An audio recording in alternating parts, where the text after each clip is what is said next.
السلام علیکم ورحمۃ اللہ وبرکاتہ۔ بسم اللہ الرحمن الرحیم، نحمده ونصلی علی رسوله الکریم، اما بعد۔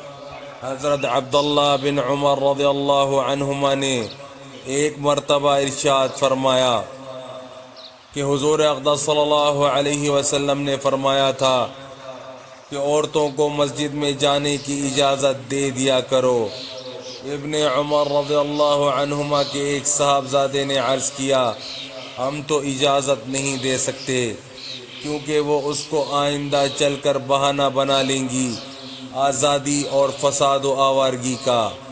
حضرت ابن عمر رضی اللہ عنہما بہت ناراض ہوئے، برا بھلا کہا اور فرمایا کہ میں تو حضور صلی اللہ علیہ وسلم کا ارشاد سناؤں اور تو کہے کہ اجازت نہیں دے سکتے۔ اس کے بعد سے ہمیشہ کے لیے ان کے صاحبزادے سے بولنا چھوڑ دیا۔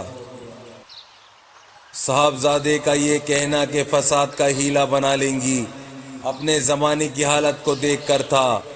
اسی وجہ سے خود حضرت عائشہ رضی اللہ عنہا ارشاد فرماتی ہیں کہ حضور صلی اللہ علیہ وسلم اس زمانے کی عورتوں کا حال دیکھتے تو ضرور عورتوں کو مسجد میں جانے سے منع فرما دیتے۔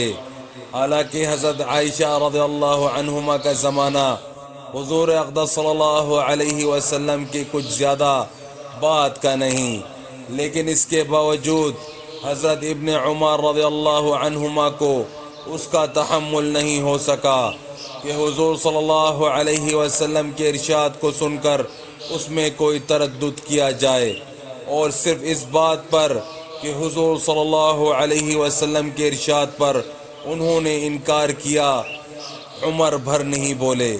اور حضرات صحابہ کرام رضوان اللہ علیہم اجمعین کو بھی اس میں دقتیں اٹھانا پڑیں کہ حضور اقدس صلی اللہ علیہ وسلم کے پاک ارشاد کی اہمیت کی وجہ سے جو ان کی جان تھی مسجد سے روکنا بھی مشکل تھا، اور زمانے کے فساد کی وجہ سے جس کا اندیشہ اسی وقت سے شروع ہو گیا تھا اجازت بھی مشکل تھی۔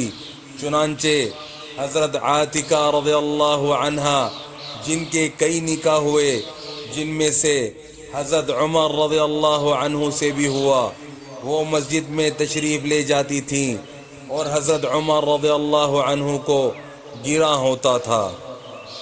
کسی نے ان کو کہا کہ عمر رضی اللہ عنہ کو گرا ہوتا ہے، انہوں نے کہا کہ اگر ان کو گرا ہے تو منع کر دیں۔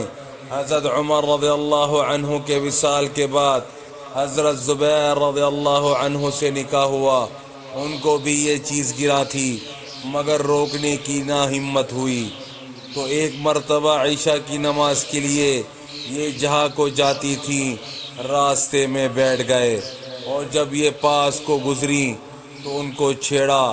خاوند تھے اس لیے ان کو تو جائز تھا، مگر ان کو خبر نہ ہوئی، اندھیرا تھا کہ یہ کون ہے۔ اس کے بعد سے انہوں نے جانا چھوڑ دیا۔ دوسرے وقت حضرت زبیر رضی اللہ عنہ نے پوچھا کہ مسجد میں کیوں جانا چھوڑ دیا؟ کہنے لگیں کہ اب زمانہ نہیں رہا۔ بس میرے بھائیوں دوستوں، جو آج ہم نے پڑھا ہے سنا ہے، اللہ پاک ہمیں اسے سمجھنے کی، عمل کرنے کی اور دوسروں تک پہنچانے کی توفیق عطا فرمائے، اور حضور صلی اللہ علیہ وآلہ وسلم کے مبارک طریقوں پر چلنے والا بنائے۔ السلام علیکم ورحمۃ اللہ وبرکاتہ۔